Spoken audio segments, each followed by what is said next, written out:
This is the Lone Crater YouTube. We hope this video helps. You begin by inspecting the AirPods Pro tips for dirt or damage. Doing this prevents pushing debris into the speaker. Once ready, rest the AirPod on a soft cloth so it won't fall. Now firmly grip the silicone tip at its base, not the speaker mesh, and twist gently while pulling straight away.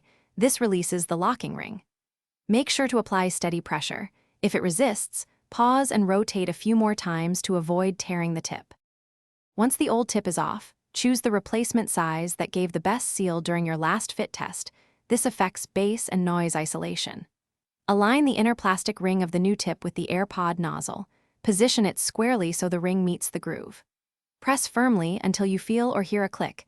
This indicates the locking mechanism engaged. After attaching, gently tug the tip to confirm it's secure and evenly seat it around the nozzle for reliable performance.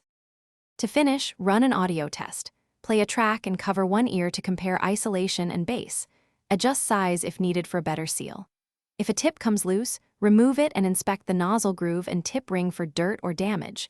Clean with a dry, soft brush and reattach. If the tip still won't lock or sound is muffled, try a different size tip or contact support. Don't force damaged parts, since doing so can harm the speaker mesh or lock. Thanks for watching. Consider subscribing if we helped you.